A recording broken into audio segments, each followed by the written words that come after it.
Gracias, Padre, por el privilegio que nos das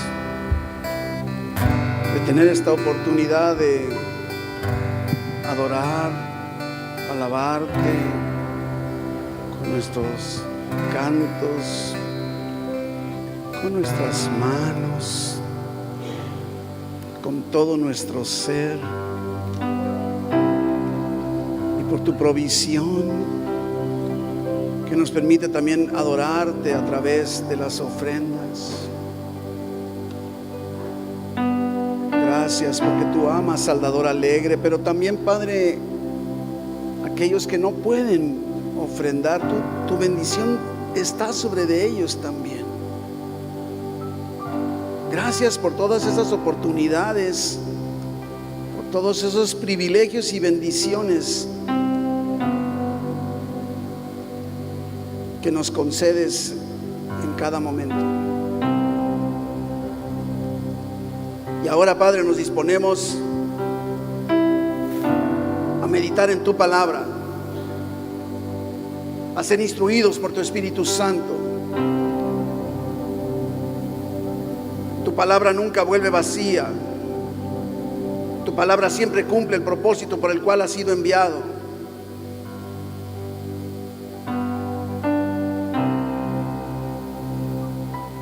Cumple tu propósito en la vida y en el corazón de cada uno de mis hermanos. Tú conoces sus pensamientos, sus intenciones del corazón. Y tú conoces, Padre, la respuesta, y en tus manos está. Háblanos, aunque sabemos que siempre estás hablando. Haz sensibles nuestros oídos espirituales para que podamos recibir directamente la ministración de tu Espíritu Santo sobre nuestras vidas.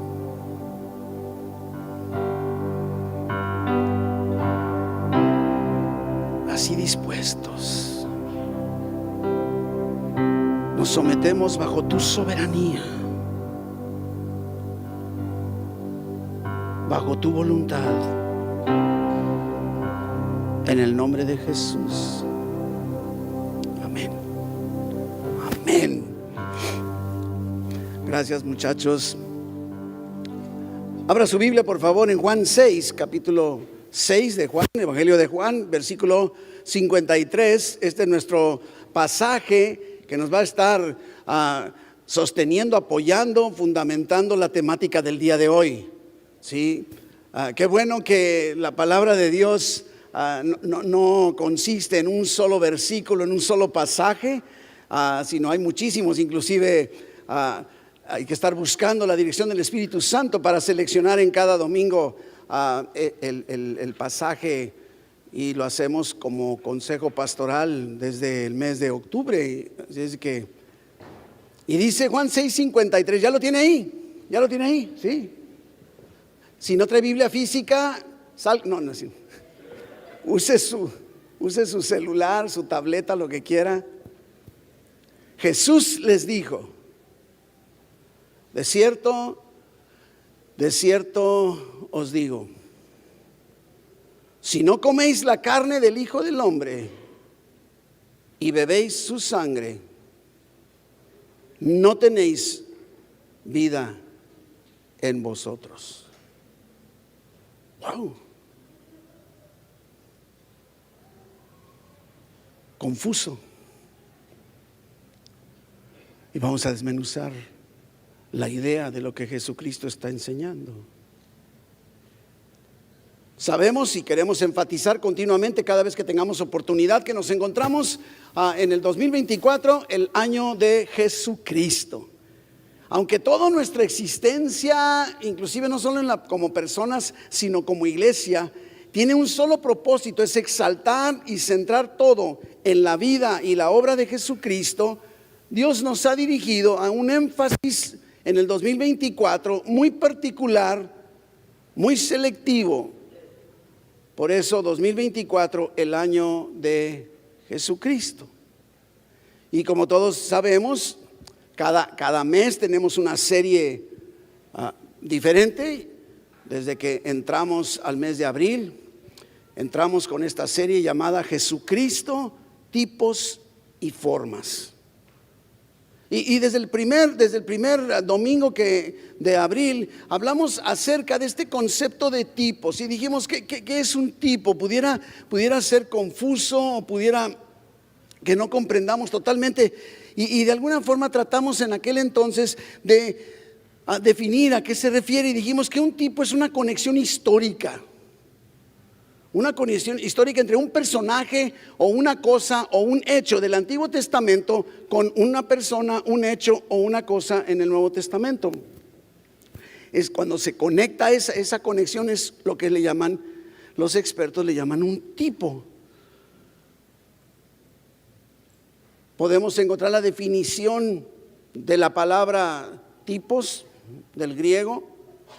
Y nos dice que no solo significa tipo, sino también ejemplo, figura, forma. Es precisamente de lo que se trata. Son realidades históricas, dijimos, que se corresponden. Tenemos una realidad histórica en el Antiguo Testamento y cuando se corresponde o se completa en el Nuevo, eso se está estableciendo un tipo. Ese es de lo que hemos venido hablando y dijimos una cosa bien importante, bien interesante.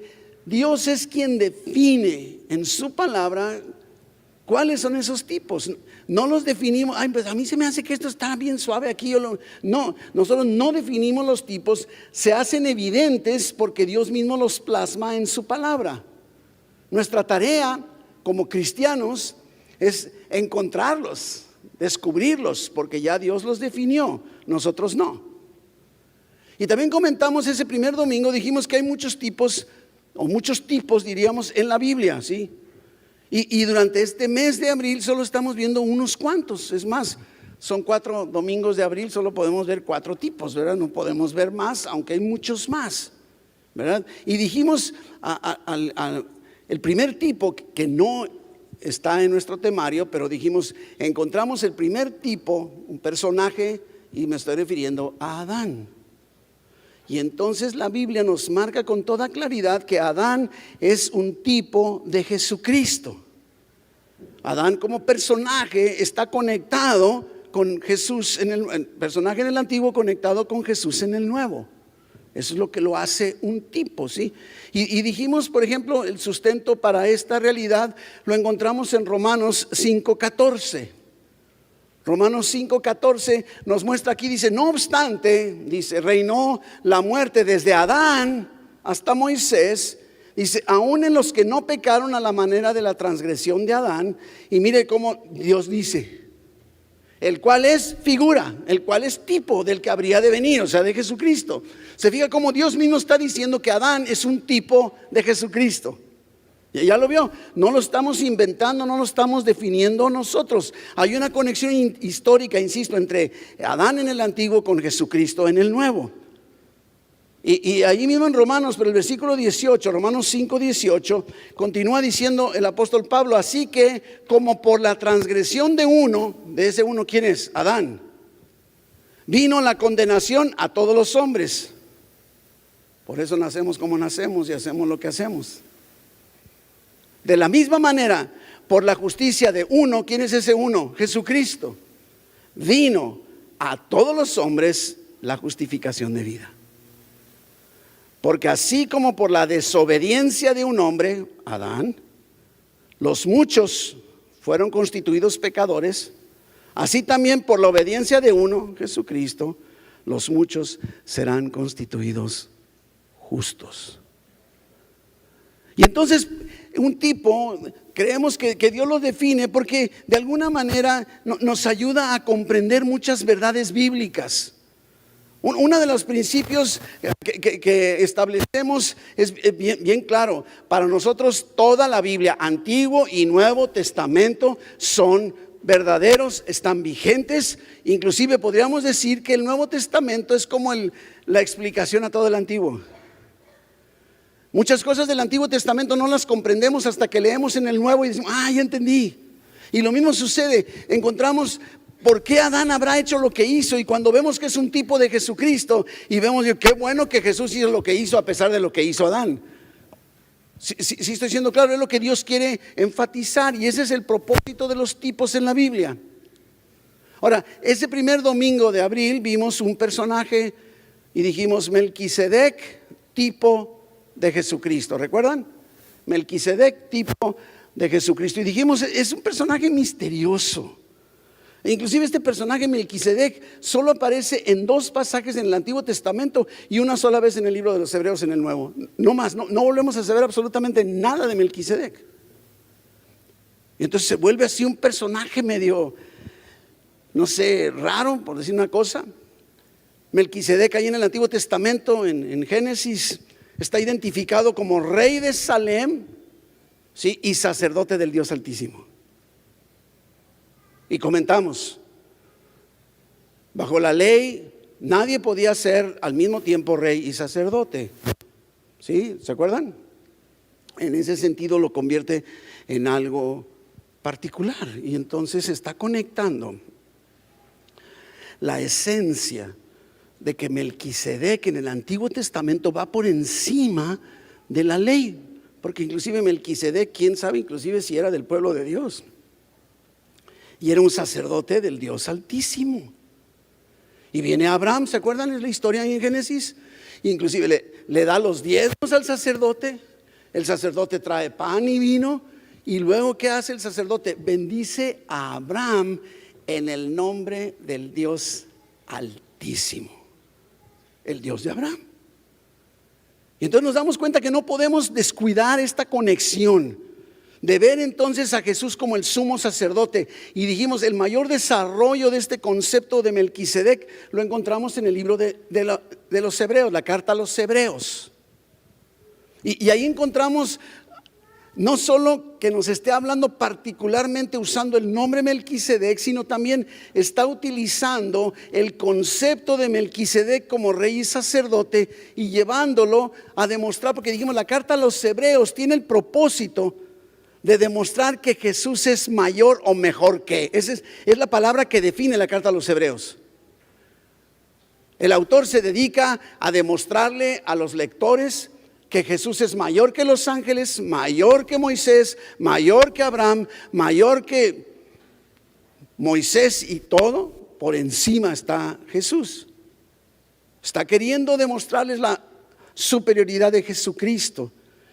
Y en este caso, en el capítulo 10, se concentra en afirmar esa función sacerdotal de Jesucristo, que lo hace totalmente distinto del concepto sacerdotal de los levitas o de los hebreos. Abra su Biblia en la carta a los Hebreos, en el capítulo 10, en los versículos 11 en adelante. Dice, y ciertamente todo sacerdote está día tras día ministrando y ofreciendo muchas veces los mismos sacrificios. Y miren lo que dice, que nunca pueden quitar los pecados. Pero Cristo, se fija, aquellos sacerdotes ahora, pero Cristo, como diciendo, pero que es mayor, ¿sí? Habiendo ofrecido una sola vez y además para siempre un solo sacrificio por los pecados. Y ahora está sentado a la diestra de Dios. Y de ahí en adelante, como dice el Salmo, esperando hasta que sus enemigos sean puestos por estrado de sus pies. Dice, ¿por qué? ¿Por qué? ¿Por qué Jesús? Porque con una sola ofrenda hizo perfectos para siempre a los santificados. Y nos atestigua, nos da testimonio, lo mismo el Espíritu Santo. Dice, porque después de haber dicho, este es el pacto que haré con ellos, después de aquellos días, dice el Señor, pondré mis leyes en sus corazones y en sus mentes las escribiré. Añade, y nunca más me acordaré de sus pecados y transgresiones. ¡Wow! Oiga, esto está... Ahora, posiblemente a nosotros nos cueste más trabajo valorar o apreciar este concepto. Al final de cuentas, nosotros no sabemos nada acerca de sacrificios, aunque para algunos el sacrificio es venir los domingos a la iglesia. Pero lo hemos dicho muchas veces. Imagínate que estuviéramos viviendo bajo el sistema sacrificial del Antiguo Testamento el día de hoy. ¿Eso qué querría decir? Que cada uno de nosotros debió haber llegado aquí con un corderito perfecto, sin mancha, sin defecto. No estaríamos tan a gusto como estamos ahorita. Estarían por aquí, para allá, cada quien. Y luego no siempre huelen bonitos los borreguitos, ¿verdad? Ni tampoco mantienen limpio su entorno. ¿Te puedes imaginar el santuario en donde estuviera el borreguito de cada uno de nosotros? Y ya suena, ya no, así, oye, qué bueno que no lo tengo que hacer ahora. No, pero espérate, eso no es todo. Entonces venía el sacerdote y decía, tráete tu borreguito. A ver, ven Ramón, tráete tu borreguito aquí. Agárralo Ramón. Sí, y órale. Y a justiciar al pobre borreguito. Ahora Ramón está todo batido de sangre, no nada más el sacerdote. ¿Y sabes qué mensaje se lleva? Bueno, estoy usando a Ramón como ejemplo, ¿verdad? Yo sé que... Pero Ramón sale del santuario todo batido en sangre, sabiendo que sus pecados fueron metidos abajo de la alfombra. Porque eso significaba, o sea, el año que entra, otra vez. Mañana, otra vez. Y ahí va para afuera, imagínense, ahora va a ir a comer al Pampas. Sí, van a decir, oye, que a ti te tocó partir la res de lo que repartieron aquí, ya le estoy antojando a tu mujer, ¿verdad? Sí, quiero que veas, porque todo esto representa lo que el hebreo experimentaba todos los días. Y tú y yo, mira, aquí estamos. ¿Sabes gracias a qué podemos estar aquí en esta tarde delante de la presencia de Dios? Gracias a la labor de Jesucristo como el sumo sacerdote que ofreció su vida, un solo sacrificio por todos nuestros pecados, una sola vez y para siempre. Esto es motivo para que gocemos tanto de esta realidad. Jesús es fiador del mejor pacto, un mejor pacto, ¿sí? Porque está establecido inclusive sobre mejores promesas. Nuestro sumo sacerdote Jesús tomó nuestro lugar y se presentó con su propia sangre, pagando la deuda que tú y yo teníamos con la justicia de Dios. ¡Wow! Yo quiero más de ese Jesús, ¿tú no? Cuando caes en pecado, qué bueno que no tengo que traer borrego. No, Jesús, aquí estoy otra vez, delante de tu presencia, reconociendo mi pecado. Este es extraordinario. Qué increíble nos muestra Dios en su esencia. Y luego el siguiente domingo, ¿sí?, hablamos acerca de la serpiente de bronce, tipo de Jesucristo. ¿Se acuerda? No me tocó estar aquí, me tocó compartir el monte. Y nos basamos en Juan 3, 14 y 15, ¿se acuerda? Jesucristo mismo está hablando, inclusive le está hablando a Nicodemo, ¿se acuerda aquel líder religioso? Y dice, así como Moisés levantó la serpiente en el desierto, así es necesario que el Hijo del Hombre sea levantado, para que todo aquel que en él cree no se pierda, mas tenga vida eterna. ¿De qué estás hablando, Jesús? A ver, ¿a qué te está refiriendo? Sí, se está refiriendo Jesucristo en particular a un acontecimiento del Antiguo Testamento. ¿Se acuerdan? Antiguo Testamento conectado con Nuevo Testamento. Se está refiriendo a un acontecimiento, y ese acontecimiento, dijimos, se encuentra en el libro de los Números, capítulo 21. ¿Se acuerda? Génesis, Éxodo, Levítico, Números. En el libro de Números, capítulo 21, versículo 4. Dice que después partieron del monte de Or, camino del Mar Rojo, para rodear la tierra de Edom. Y mira lo que dice, se desanimó el pueblo por el camino. Y habló el pueblo contra Dios y contra Moisés. Cómo pecamos de eso, ¿verdad? Es más, aunque no digamos con palabras, nos la pasamos quejándonos.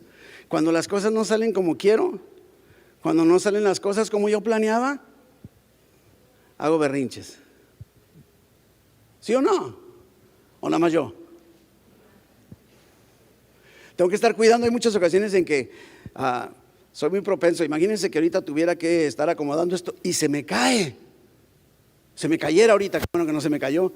¿Y sabe qué? Me enojo conmigo mismo, tú no, pero es una manera de quejarme. ¡Ay, qué bárbaro! Sí, es una manera de quejarme, es lo que están haciendo, ¿sabes qué? Pero el punto está que en muchas ocasiones nuestra queja se extralimita. Así como, pueblo, te pasaste de la raya. Ahora sí te excediste, pueblo, porque mire lo que dice. ¿Por qué nos hiciste subir de Egipto para que muramos en este desierto? Le podrías decir al pueblo, oye, se te olvidó que estabas bajo chicote y látigo y mira lo que dice, pues no hay pan ni agua. Y observe cómo se contradicen, y así somos tú y yo. No hay pan ni agua, cosa que sí tenían agua, pero y nuestra alma tiene fastidio de este ¿qué? Pan. Bueno, no que no hay pan, ¿hay o no hay? ¿Hay o no hay? Ya, no hay pan, pero ya estoy harto de este pan. Pizza de maná, hamburguesas de maná, Alex, hot dogs de maná, espagueti de maná, lasaña, ya le estoy antojando, ¿verdad? Ahora no se ha fijado así, todo es vegano, no, tacos veganos. Así como imagínense, me voy a tomar un taco de maná con sabor a chorizo. Le estoy preparando el hambre para el pozole de al rato, no crea que. ¿Mandé? Pozole, ¿qué dije yo? Ah, perdóneme, sí, pozole de maná, ¿verdad? No es de maná, no se preocupe, pero te puedes imaginar, está Dios trayendo provisión y estos están desanimados y quejándose y no valoran lo que Dios les ha dado. Versículo 8, y Jehová le dijo a Moisés, hazte una serpiente ardiente y ponla sobre un asta. Y cualquiera que fuere mordido y mirare a ella, vivirá. Y Moisés hizo una serpiente de bronce y la puso sobre una asta. Y cuando alguna serpiente mordía a alguno, miraba a la serpiente de bronce y vivía. Para empezar, a esa serpiente se refiere Jesús en Juan 3. De esa serpiente está hablando. Ahora, parece absurdo, parece confuso, contradictorio. Una serpiente, o sea, los 10 mandamientos decían, no te harás imagen de nada, de ningún animal, ni sobre la tierra, ni sobre la... O sea, no puedes hacerte imágenes. Y ahora viene Dios, hazte una serpiente, así como, a ver Dios, ¿qué no te sabes los 10 mandamientos, Dios? A ver, dímelos. Y entonces, lógicamente, no sé, porque de alguna forma, esta serpiente de bronce debe tener un contenido simbólico espiritual, si no, no lo estaría lanzando Dios. Quiere decir que tiene que haber algo más allá, no nada más decir, qué bárbaro, como una serpiente. No, yo soy cristiano, yo no voy a voltear a ver la serpiente, digo, estoy bromeando, ¿no? Pero ese es de la serpiente de bronce, es un tipo de Jesucristo, y Jesucristo lo está definiendo en el nuevo evangelio. Moisés obedece, y efectivamente cuando la serpiente mordía a alguien, ese alguien volteaba a ver a la serpiente y quedaba sano. Ahora me llama mucho la atención porque en el texto original, que es en el hebreo, esta palabra serpiente de bronce utiliza lógicamente 2 palabras hebreas. Yo no sé hebreo, nada más lo tomo de los estudios. 2 palabras hebreas, Nahash, Nehoshet. Ya parezco hebreo. Ahora ya me voy a Israel. ¿Qué significa? Mire, serpiente de bronce. Pero mire, escúcheme bien. Nahash, que es serpiente, es sinónimo o símbolo de maldición. Claro, la víbora tiene que ser. Pero Nehoshet, que significa bronce, simboliza juicio. Sí, hay una maldición y tiene que haber un juicio. Y normalmente la palabra juicio la malinterpretamos en la Biblia, pero van juntas. Serpiente de bronce, maldición y justicia juntas. Jesús nos está diciendo en Juan 3 que esa serpiente tiene una conexión con Él. Es un tipo de Jesucristo mismo. ¿En qué consiste esa conexión? Jesucristo no pecó, pero por Dios fue hecho maldición. Como si dijéramos, fue hecho víbora, aunque digo serpiente. No me gusta decir eso porque al rato van a decir, ya viste, el pastor está diciendo herejías, que Jesús... Pero mira lo que dice Gálatas 3:13. Gálatas 3:13 nos dice, Cristo nos redimió de la maldición de la ley. ¿Cómo? Hecho por nosotros o para nosotros. Nosotros no lo hicimos maldición.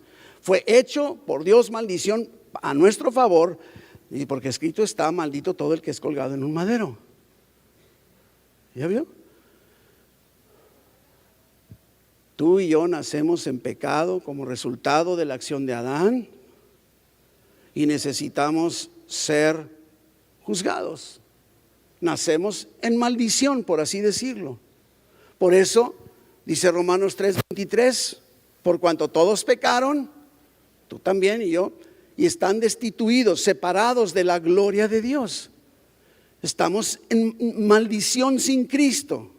Estamos como el simbolismo de la serpiente, ¿lo logra ver? Tiene que haber un juicio. Y dice Romanos 6:23 que la paga del pecado es muerte. Ese es el juicio. Nacemos en maldición y merecemos la muerte. Lo que sigue. Y entonces nos está diciendo, para empezar, debemos comprender una cosa. Que Jesús, por ti y por mí, fue hecho maldición. Tu condición de maldición, agarró Dios y dijo, a ver, ahí te va Jesús. Y tu juicio lo llevó Jesús. Segunda de Corintios 5:21. Segunda de Corintios 5:21. Al que no conoció pecado, a Jesús, no pecó. Dios lo hizo pecado. ¿Ya vio? ¿Lo está leyendo o no? Sí está, ¿verdad? Con un propósito, no nada más porque sí. Al que no conoció pecado, Dios lo hizo pecado, sí, lo hizo por nosotros, lo hizo pecado para que nosotros, tú y yo, fuésemos hechos la justicia de Dios en Cristo. ¿Lo logras ver? Entonces,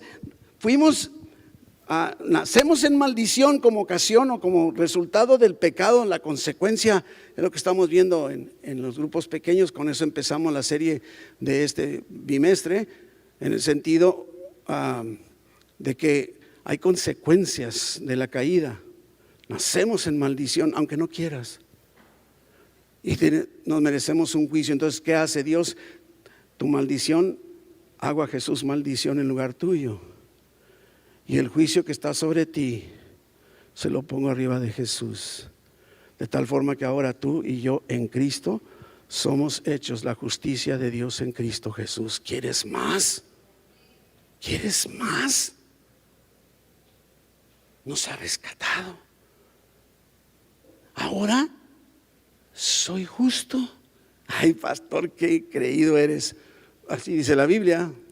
A lo mejor no lo parezco para ti, no lo dudo, porque no me comporto siempre así. Pero yo soy. Así a mí me hizo. A él lo hizo. Lógicamente, como nos está diciendo, lo hizo pecado, para que tú y yo fuésemos hechos justicia de Dios. Me acerco ante la presencia de Dios ahora, como si no hubiera pecado. Pero si has pecado, entonces agradecidos porque la justicia de Dios quedó satisfecha. De eso habla este tipo, la serpiente de bronce, tipo de Jesús. Vamos al tema, ahora sí, el tema de hoy. Un tema también bastante profundo. Pascua, la primera y la última. Vamos viendo la primera Pascua. O sea, la Pascua es una fiesta de los hebreos, de los judíos, que ellos celebraban en obediencia a lo que Dios ya les había dicho. Dios había dado instrucciones. Todo comenzó precisamente en los tiempos del Éxodo, antes de que salieran al desierto, como estábamos viendo en el libro de los Números. estaban bajo esclavitud de los egipcios. ¿Recuerdan? Las 10 plagas de Egipto, ¿se acuerdan?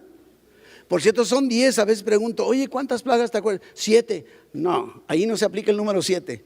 Fueron 10 plagas de Dios sobre Egipto, ¿no? Breviario cultural. Y ya Dios había enviado 9 plagas para cuando llegamos a Éxodo 11. 9 plagas que habían devastado el país, habían devastado no solo la capital, habían devastado, casi podríamos decir, todo el país, todo Egipto. Por todas partes estaba ya devastado, estaban todos preocupados pidiendo a Faraón que reaccionara y no reaccionaba. Y entonces viene la advertencia de Dios y dice, ahora van a salir libres. Y le hace ver, lo más increíble es que Dios les hace ver tanto a Faraón como a su pueblo lo que va a suceder. Entramos a Éxodo 12, que es donde tenemos que concentrarnos en la primera Pascua. Dice que habló Jehová a Moisés y a Aarón en la tierra de Egipto. Y le dijo, este mes va a ser principio de los meses. Para vosotros, para ustedes será el primero en los meses del año. Por si no sabías, el calendario hebreo es muy diferente al nuestro. No es lo mismo. Son calendarios diferentes. Y aquí Dios les está diciendo, ¿sabes qué? Este mes inicia tu año, como diciendo año nuevo. El año nuevo. Y le identifica como el nombre, así como nosotros tenemos enero, febrero, el mes de Nisan o de Abib. Cualquiera de los dos aparece en la Biblia. Y entonces dice versículo 3, hablad a toda la congregación de Israel diciendo, en el 10 de este mes, tómese cada uno un cordero, según las familias de los padres, un cordero por familia. Mas si la familia fuere tan pequeña que no baste para comer el cordero, entonces él y su vecino inmediato a su casa tomarán uno según el número de personas, conforme al comer de cada hombre haréis la cuenta sobre el cordero. ¿Sí? El día 10 del mes de Nisan debían tomar un cordero sin defecto. Miren lo que dice versículo 5. El animal que debes escoger el día 10 será sin defecto. Tiene que ser macho de 1 año. Lo tomaréis de las ovejas o de las cabras y lo vas a guardar hasta el día 14 del mismo mes de Nisan. Y lo inmolará, o sea, lo va a sacrificar toda la congregación del pueblo de Israel entre las 2 tardes. Versículo 7. Y tomarán de la sangre. ¿Se acuerdan lo que ahorita decía del derramadero de sangre? Y la van a poner en los 2 postes y en el dintel de sus puertas, de las casas en las que lo han de comer. Éxodo 12:11. Brínquese tantito. Y lo comeréis así es como debes, ya tienes todo listo, es el día 14, ya lo sacrificaste y vas a comerlo así. Ceñidos vuestros lomos, vuestro calzado en vuestros pies y vuestro bordón en vuestra mano. En pocas palabras, no te pongas pijama para comer. No te pongas cómodo, quédate con tu ropa.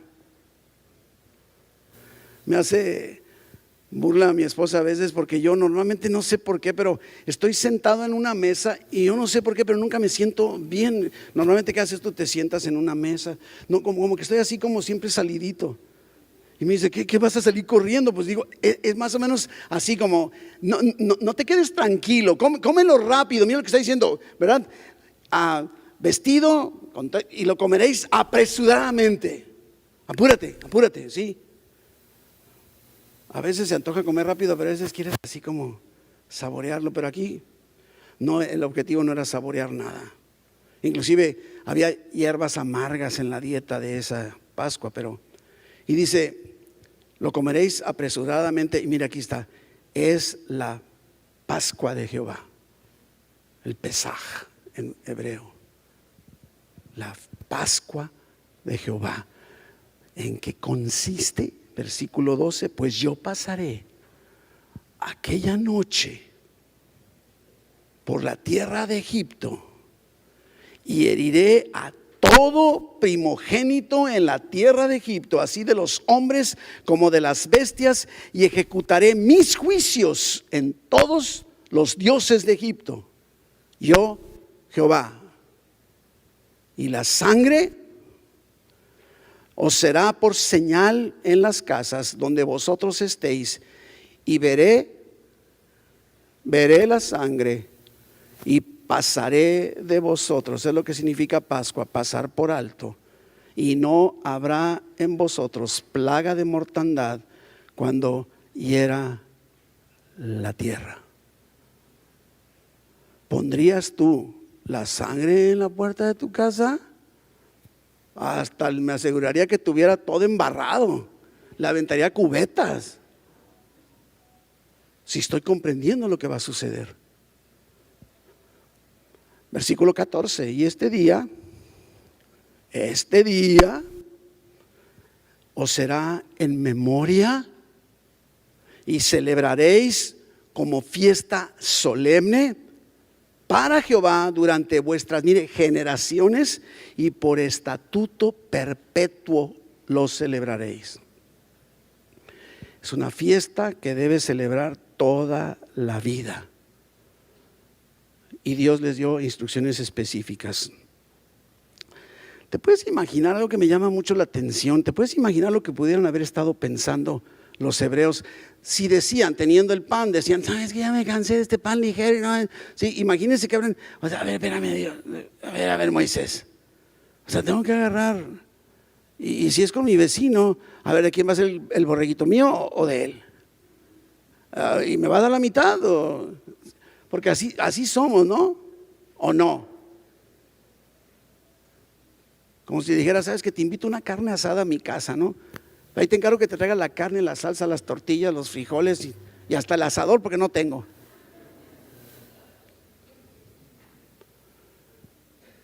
¡Qué absurdo! ¿Por qué tanto relajo? Es más, yo no sé tú, pero si de veras creo en el poder de Dios, yo diría, bueno, Señor, ¿para qué tú este relajo? Un corderito, matarlo, mancharnos y luego ir a pintar la casa. Al día siguiente voy a tener que repintarla. O sea, yo creo que tú eres todopoderoso, Dios. Si has mandado 9 plagas, pues ¿por qué no te los ejecutas sin necesidad de solo agárralos a ellos y a mí no me hagas nada? ¿No pensarías tú eso? Yo sí pensaría eso. ¿Para qué tanto relajo? ¿Para qué tanto relajo, Dios? No te entiendo, no entiendo del todo bien. Y venía a mi mente el pasaje de Juan 13:7, cuando Jesús está queriendo lavar los pies de sus discípulos. Y Pedro le dice, a mí no me lava los pies. Y me agrada mucho cómo contesta Jesucristo. Juan 13:7. Lo que yo hago, tú no lo comprendes ahora, pero lo entenderás después. Yo creo que esa sería la respuesta a cualquier hebreo sincero que pudiera reclamarle a Dios y decir, ¿sabes qué? ¿Por qué tanto relajo con esta sangre? Ya estoy harto de tanta sangre. Tú no te preocupes, no comprendes lo que yo estoy haciendo, pero va a llegar un momento en que lo logres comprender. Y ahora ya podemos comprenderlo con toda claridad. Ellos necesitaban esperar el cumplimiento del plan de Dios para poder comenzar a entender. Tenía que llegar a Jesucristo para poder, ya entendí, pero ellos ya no estaban vivos. Y es precisamente esto lo que nos lleva a la segunda parte de nuestro tema de hoy. Primera Pascua, la última Pascua. ¿Sí? Última semana del ministerio de Jesucristo terrenal. Marcos 14:12, mire lo que dice. El primer día de la fiesta de los panes sin levadura, cuando sacrificaban, ¿qué cosa? El cordero de la Pascua. Es que Marcos 14 nos está refiriendo en la narrativa de la historia o de la vida de Jesucristo, el momento en el que están entrando a festejar la Pascua. Es lo que nos está diciendo y no nos deja duda. Sacrificaban el cordero de la Pascua y sus discípulos le dijeron: ¿dónde quieres que vayamos a preparar para que comas la Pascua? Yo inclusive me preguntaría: ¿y tú vas a traer la sangre?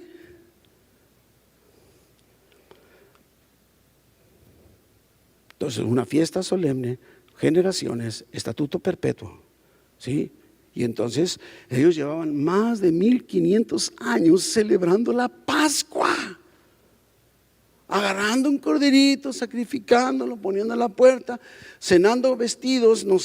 Ya no había que correr de nada, pero así era la fiesta, ¿sí? Así era la fiesta. Tenían que estar listos para salir corriendo y cómetelo rapidito. Eran las instrucciones. Más de 1500 años celebraban la Pascua el día 14 del mes de Nisan. Y llegó entonces, en el tiempo de Jesucristo, ese día en que se sacrificaba el cordero de la Pascua para los hebreos. Por más de 3 años Jesucristo y sus discípulos habían estado predicando el evangelio en Judea, en Galilea, sin ninguna residencia fija. Y en esta fecha miles y miles de peregrinos debieron haber estado en la ciudad, porque era la manera en que celebraban, por la pura fiesta. ¿Dónde podrían encontrar un lugar seguro en el cual pudieran celebrar la Pascua? ¿Dónde? Los líderes religiosos, si vemos la narrativa en los evangelios, ya le habían dictado sentencia de muerte a Jesús. Podríamos inclusive decir que en este momento de la narrativa de Marcos 14, Jesucristo era el hombre más buscado de todo Israel. Se busca, vivo o muerto, o más bien muerto. ¿Cómo iban a poder reunirse esa noche? No pueden hacer algo público porque los agarran.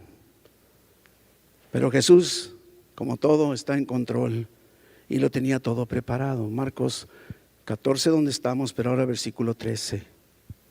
Y envió 2 de sus discípulos. Los otros evangelios nos dicen que eran Pedro y Juan. Aquí no nos dice Marcos. Y les dijo: id a la ciudad y os saldrá al encuentro un hombre que lleva un cántaro de agua. Seguidle. Y a donde entrare, decida al señor de la casa: el maestro dice, ¿dónde está el aposento donde he de comer la Pascua con mis discípulos? Ahora, algo que resulta interesante es que en los tiempos de Jesucristo, las mujeres llevaban o acarreaban el agua en cántaros. Los hombres en cántaros no, porque está muy delicado. Lo hacían en bolsas de piel, ¿sí? Tú veías a un hombre, no lo veías con un cántaro, era así como muy femenino. Entonces no lo hacían, los hombres cargaban su agua en pieles, ¿no? Era muy extraño entonces encontrarse con un hombre con un cántaro. Pero eso ya lo hace al mismo tiempo distintivo. Yo no sé por qué este hombre llevaba cántaro. Los discípulos con Jesucristo están en Betania, que está como a 3 kilómetros de Jerusalén, no está nada lejos, ¿verdad? No había manera entonces de que Jesucristo pudiera haber sabido de antemano que al entrar los 2 discípulos a Jerusalén iban a toparse con este hombre. ¿Cómo podía haber sabido? No había celular, así como ahora sí, ahí sal para allá, agarra un cántaro y ahí van para allá. Nada, no había forma de, ¿cómo pudo haberlo sabido Jesucristo? No había forma que pudiera haber sabido, a menos que Jesucristo tuviera un conocimiento sobrenatural y tuviera control sobre todas las circunstancias. Y esa es la respuesta. Todo lo tiene bajo control. Jesucristo no es una víctima y no fue una víctima nunca. Yo pongo mi vida y la vuelvo a agarrar, la vuelvo a tomar. A mí nadie me la quita, yo la pongo y yo la agarro. Ahora, nada sucede por accidente, ¿no? Versículo 15, y dice: y él, este hombre del cántaro, les va a mostrar un gran aposento alto, De ahí sabemos que la Santa Cena de Jesús la celebraron en un aposento alto, dispuesto, ya preparado. Y ustedes preparen para nosotros ahí. Fueron sus discípulos, entraron en la ciudad y miren lo que dice, y hallaron como les había dicho. Claro, Jesús en control, tal y como Cristo había dicho, así sucedió. Y prepararon la Pascua. Jesús sabía desde el principio que se dirigía hacia la cruz. Nos dice la palabra de Dios, Él sabe que ya es su última noche y en la noche lo van a llevar arrestado, ya lo sabe. Y se los había dicho a sus discípulos una y otra vez. Y sabemos que precisamente fue lo que acabó sucediendo. Marcos 14, 17, cuando llegó la noche, ahora sí vino Él con los 12, ¿a dónde? A Jerusalén, de Betania a Jerusalén. Y cuando se sentaron a la mesa, mientras comían, dijo Jesús, de cierto os digo que uno de vosotros que come conmigo me va a entregar. ¿Te imaginas qué? Entonces ellos, versículo 19, comenzaron a entristecerse y a decirse uno por uno, ¿seré yo? ¿El otro seré yo? Qué bueno que dijeron eso, ¿no? Porque decir, ¿serás tú? No sé, yo no, ¿serás tú? A lo mejor eres tú, ya te cachó, no sé, porque así somos, ¿verdad? Pero qué bueno que hacían un análisis introspectivo. No sé, debe haber caído como un rayo esta noticia. ¿Cómo es posible? O sea, uno de nosotros, nomás estamos aquí, 12 contigo, no hay más. Jesús no le responde a esa pregunta, pero les reitera que hay un traidor. Versículo 20, es uno de los 12 el que moja conmigo el plato. Teníamos que entrar a las formas de costumbres de las mesas, ahorita no me voy a meter en eso para entender mejor esto, pero versículo 20 afirma o reafirma lo que acaba de decir. Y entonces pasamos al 21, la verdad del Hijo del Hombre va según está escrito de Él. No estoy a la deriva, no soy víctima, ¿se fija? Pero hay de aquel hombre por quien el Hijo del Hombre es entregado. Bueno le fuera a ese hombre no haber nacido. Por cierto, Judas decidió hacerlo, nadie lo obligó. Estaba escrito, estaba profetizado que el Mesías sería sacrificado durante la Pascua o una Pascua. ¿Sí? ¿Por qué? Porque Él es el Cordero de Dios que quita el pecado del mundo. No podía ser en otro momento, tendría que ser ahí simbólico. Y aquí entra en juego el significado de aquella primera Pascua entre los judíos, ¿sí? Que celebraron en Egipto antes de su liberación. Y Dios en su inmensa bondad ya había provisto una salida de escape para poder perdonar nuestros pecados ahora y al mismo tiempo mantener intacta su justicia. Ese es el mensaje de la Pascua. Merecemos, como decíamos de la serpiente, merecemos la muerte. Y pesaj, la Pascua, pasar por alto. Me llama mucho la atención y aquí es donde quiero centrar para irnos hacia el aterrizaje, aunque ya ve que uno dice y se alarga. Aguánteme. Cuando ellos celebraban, los judíos, la Pascua, tenían que seguir un protocolo, tenían que seguir una secuencia. Inclusive sabías que tenían que decir cosas que estaban establecidas. No nada más, pues yo así la celebro. No, tenías que hacerlo todo tal y como estaba establecido. Todo lo que debían hacer y todo lo que debían decir estaba definido. Por ejemplo, estaba leyendo que el padre de familia debía decir, cuando tomaba el pan, este es el pan de nuestra aflicción, el que nuestros padres comieron en el desierto. ¿Sí? Ahora viene Jesús, que debió haber dicho, este es el pan de nuestra aflicción, y no dice eso. ¿Qué dice Jesús? Tomó el pan, versículo 22, lo bendijo y lo partió y les dijo, tomad, este es mi cuerpo.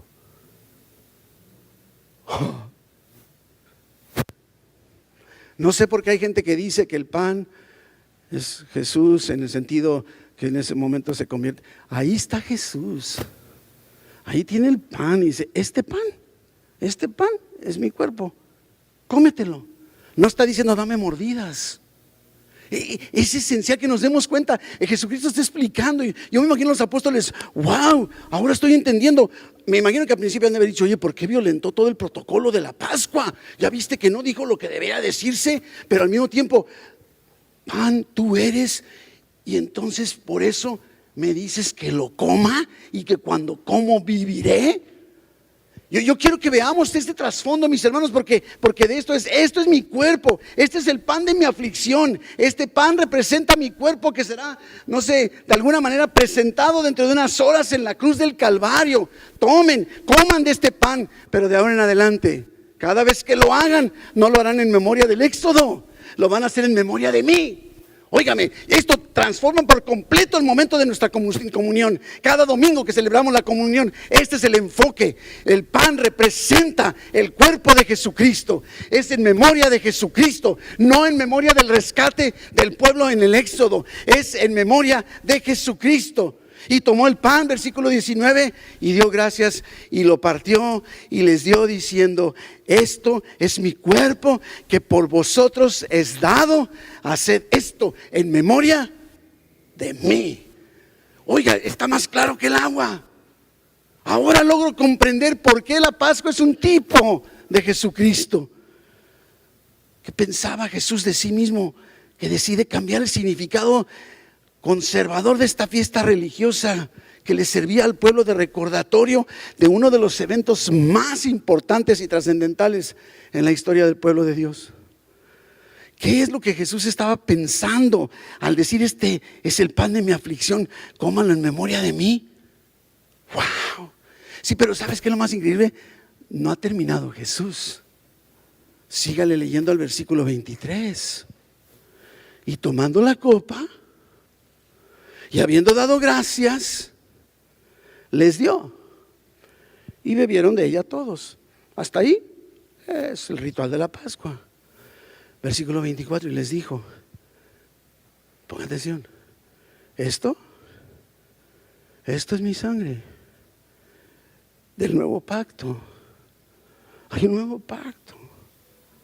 Sangre del nuevo pacto que por muchos es derramada. Hay un nuevo pacto, dice Jesús. En el Antiguo Testamento los pactos se celebraban, lo hemos visto inclusive cuando celebró pacto con Abraham. ¿Sí? Se tomaba un animal y se partía en dos el animal. Qué bueno que ya no hay de estos pactos, ¿verdad? Qué bueno que hay que firmar mejor un contrato. Y entonces ambas partes del pacto pasaban por encima del animal sacrificado, comprometiéndose a algo, simbolizando, mira, y si no cumplo, que me parta Dios así como partimos el animal. Es lo que significaba. Pero ahora Jesucristo está estableciendo un nuevo pacto. Antes era me obedeces y te bendigo. Ahora viene Jesús y dice sangre del nuevo pacto. Es un pacto unilateral. Solo Él está comprometiéndose en el pacto. Nadie más. La sangre del nuevo pacto. Inclusive dicen los otros evangelios que por muchos es derramada para remisión de los pecados. Wow. Ya no puedes decir de la copita. Y que mira que entonces, en ese momento es Jesús. Jesús tiene el pan y Jesús tiene la copa de vino y dice, este es mi sangre. No podemos pensar que se estaba convirtiendo o que se sacó sangre y se la puso en el vasito. No, eso es absurdo. Entendamos esto, ¿no? Hay una nueva forma de relacionarnos con Él porque el cuerpo de Jesús fue clavado en el Calvario. Como resultado de ese sacrificio de sí mismo, entró en vigor ese nuevo pacto entre Dios y nosotros. Lo que Jesús está diciéndonos y le está diciendo a sus discípulos es que no existe otra manera de tener relación con Dios, con un Dios vivo y verdadero, si no es a través de Jesucristo. No hay otra forma de relacionarnos con Dios. Y así como para los israelitas, el Cordero Pascual que comieron esa noche antes de su liberación, esta última Pascua se llevó a cabo de tal forma que anunciaba la provisión de Dios el medio de salvación y liberación del pueblo, pero ya no con un cordero cualquiera y poniendo la sangre en los dinteles, sino por medio del sacrificio de su Hijo. Todavía hay más. Todavía hay más.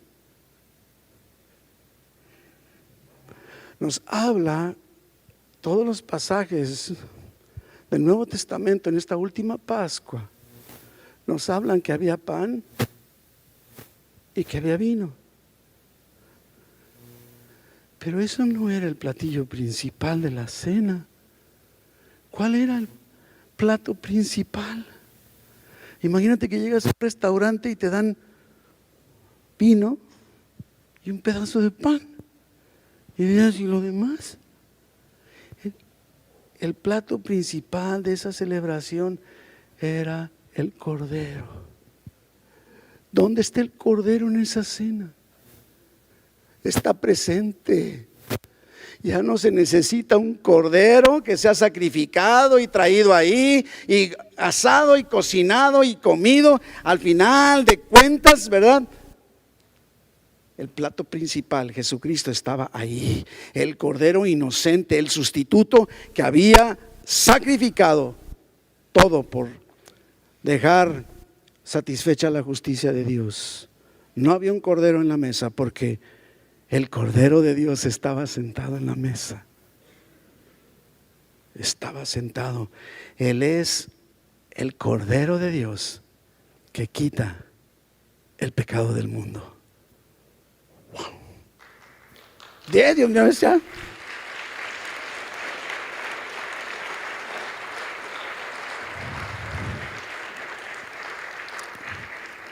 Por eso 700 años antes el profeta Isaías 53, que conocemos mucho el pasaje, 53:4 de Isaías dice, ciertamente, refiriéndose a Jesucristo, llevó Él nuestras enfermedades y sufrió nuestros dolores, y nosotros le tuvimos por azotado, por herido de Dios y abatido. Pero Él herido fue por nuestras rebeliones, molido por nuestros pecados.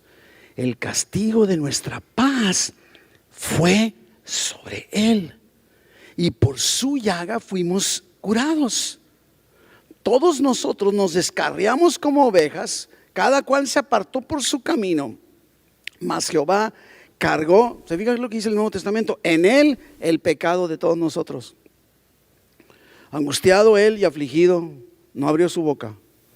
Como cordero fue llevado al matadero, y como oveja delante de sus trasquiladores enmudeció y no abrió su boca. Cuando Jesús está diciendo, tomen el pan, ¿sí? Y beban esta copa, porque esto es mi cuerpo, esto es mi sangre, no estaba tratando de decirles que estaba sucediendo el milagro de la transubstanciación. Está diciendo, así como ves este pan, es mi cuerpo, pero aquí estoy. ¿Ves esta copa? Es mi sangre, pero aquí estoy.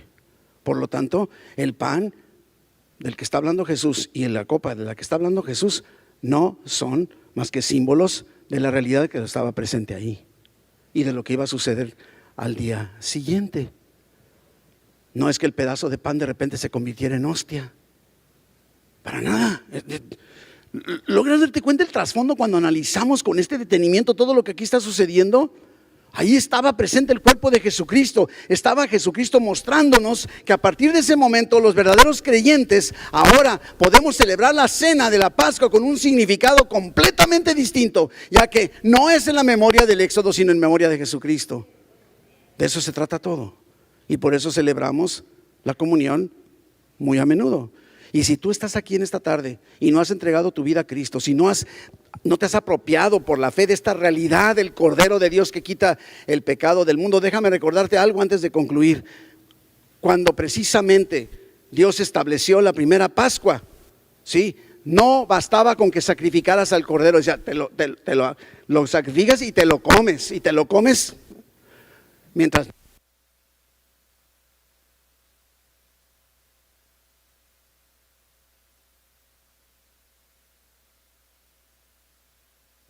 apropiarte de la verdad, que estamos viendo que Jesucristo es el Cordero de Dios, nada más podrás ver ahí y decir, ay, cómo se me antoja esa barbacoa, no sirve de nada.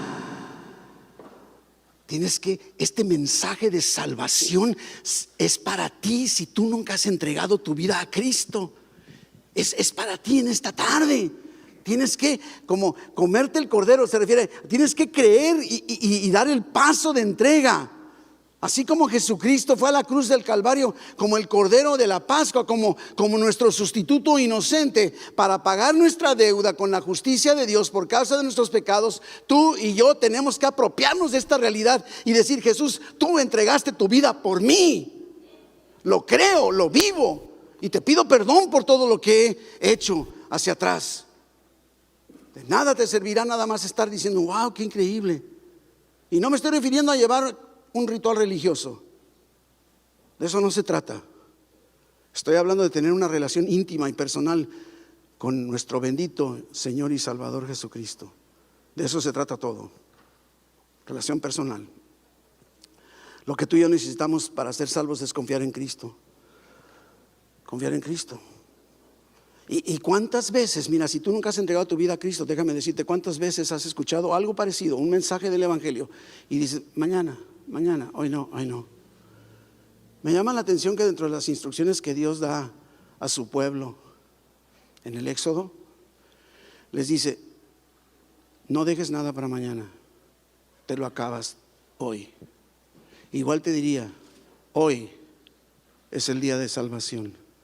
Hoy es la oportunidad que Dios te está dando de decir: Jesús, reconozco tu labor, reconozco tu sacrificio, reconozco tu muerte y resurrección por mis pecados. Te entrego mi vida. Si nunca lo has hecho antes, yo te invito, hazlo ahora. Levanta tu mano y di: yo quiero entregar mi vida a Cristo hoy. Quiero que ese Cordero de Dios que quite el pecado del mundo venga y quite mi pecado. Dios te bendiga. Ese es el punto medular. No podemos quedarnos en el aire. No podemos quedarnos en el aire.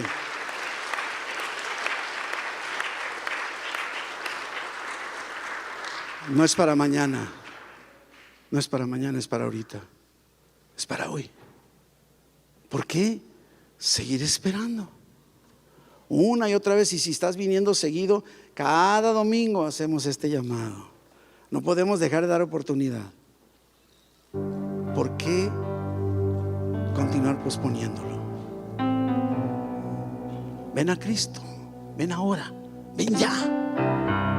Aprópiate de esa labor, de esa obra, de esa muerte y resurrección a tu favor. Iglesia, la Biblia nos dice que Jesús es nuestra Pascua. Lo dice el apóstol Pablo con toda claridad. Primera de Corintios 5:7 lo dice, que Jesús es nuestra Pascua. Ya no tenemos los cristianos una deuda pendiente con la justicia de Dios, porque la ira que merecía nuestro pecado ya pasó por encima de nosotros como la Pascua y fue puesta sobre el Cordero de Dios que quita el pecado del mundo. Y ahora vamos a participar todos de esta Pascua, de la comunión. Podemos ir pasando a tomar los elementos en cuanto estén listos nuestros servidores.